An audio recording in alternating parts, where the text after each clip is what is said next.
One of the caveats that I do have some personal information that I did get personally involved in was some information that had to do with the Stargates and Looking Glass, and more specifically the 2012 problem with those projects. The popular opinion of what's out there right now is that the project was shut down because there was a problem when we approached 2012.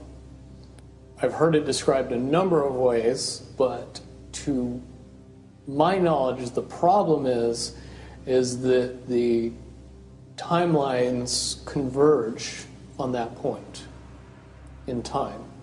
And when you know enough about the Stargate projects and the Looking Glass project to know how string theory works and how the possibility of possibilities works and how making one choice over here doesn't necessarily mean that the other choice couldn't exist at the same time.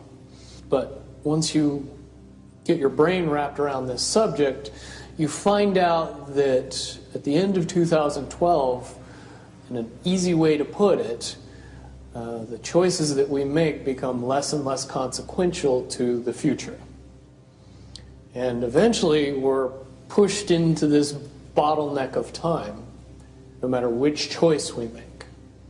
And that's important to the people that had access to Looking Glass because they would use Looking Glass knowing the choices that they would make and the future would pop up.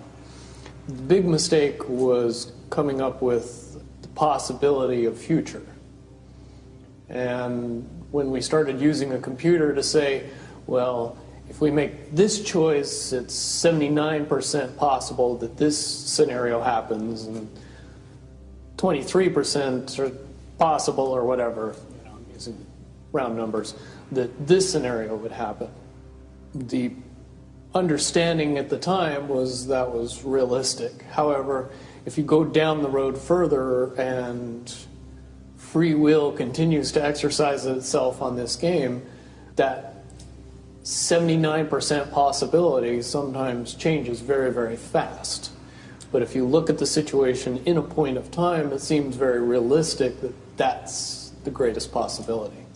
What happened was people, very smart people, began to figure out that something big was coming up. Something that made it so all the possibilities of all the future scenarios of any choice, any possibility that was fed in and observed through the Looking Glass inherently ended up in the same future. And no decision, no possibility changed past a certain point. That's the big secret. All possible timelines lead to the same basic set of history in the future. That is what sends everybody that has all of the information, that knows everything, into a blind panic. The people that know everything about Looking Glass, that have gotten all the reports and all the information, the elites of the world, probably figured out that that was the end of the game, and nothing could be manipulated beyond that point. When I was in the military, it would have been before '97 when I got in trouble.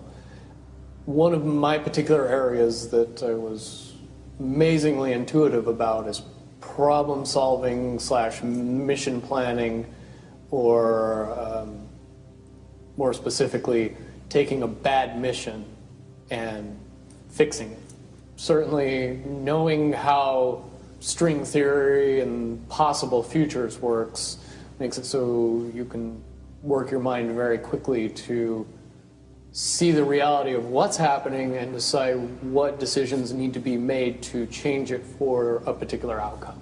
At a certain point, after they're done hearing the computer tell them this is what's going to happen over and over and over and over again, all they become focused on is how do we fix it?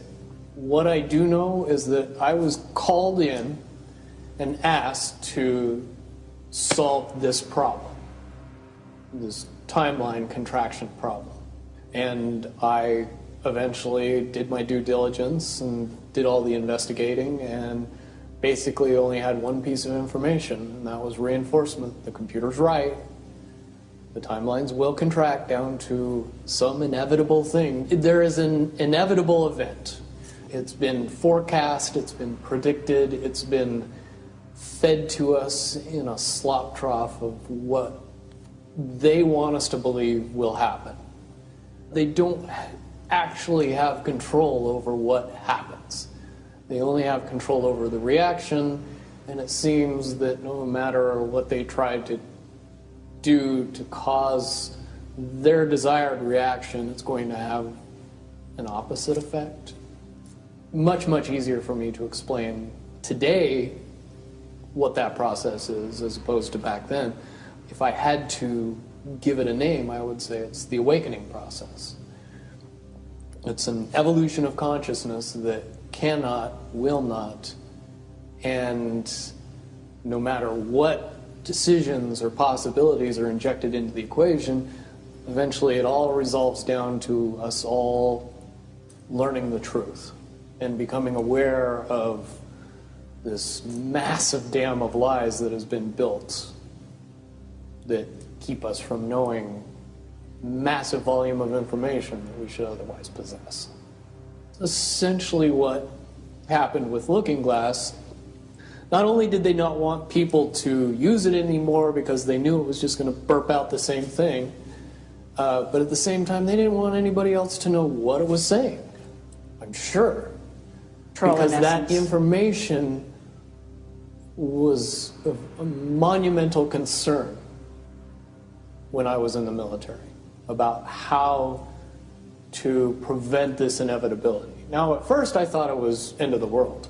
Now I see end of the world as end of their world.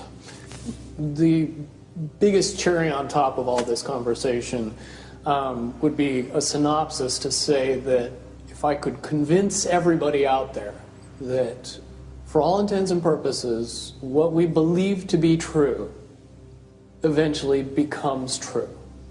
If somebody convinces us that a major disaster is going to happen in the very near future, a major disaster happens in the very near future.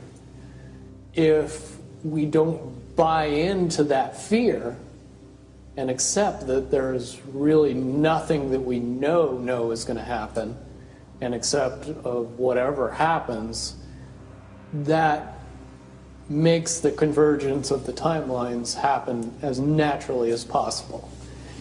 Any attempts to try to go away from this one inevitable conclusion, I again see as a new beginning, an end of this reality, the beginning of something that we can't even possibly understand based on the level of our beliefs currently.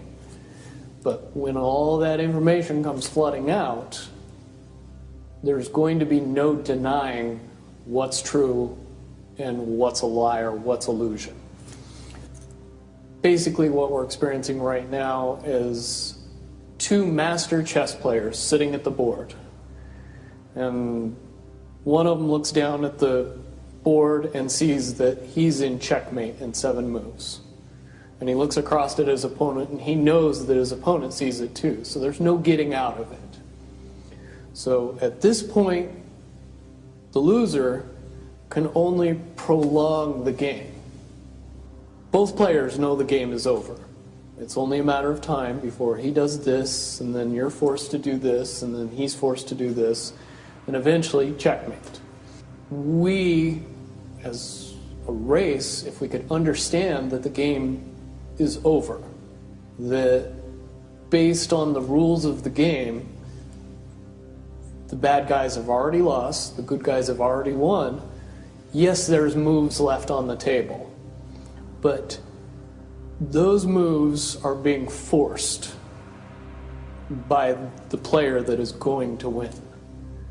The only way that checkmate can't happen is if the player that's winning makes a mistake. But from all of the information that I've gathered, all of the information that's been given, all of the information that's been vetted to me, it seems pretty obvious that the good guy player on the side of the chessboard knows exactly what has to be done to win the game. And so at this point, any mistake would be all but impossible. But again, you really have to understand the game to know that the guy that's losing is lost. And I'm sure most people sitting watching a chess match between two advanced chess players know the game's over long after the two players know it's over. Because they can't see the board and see that there's only 7 moves left.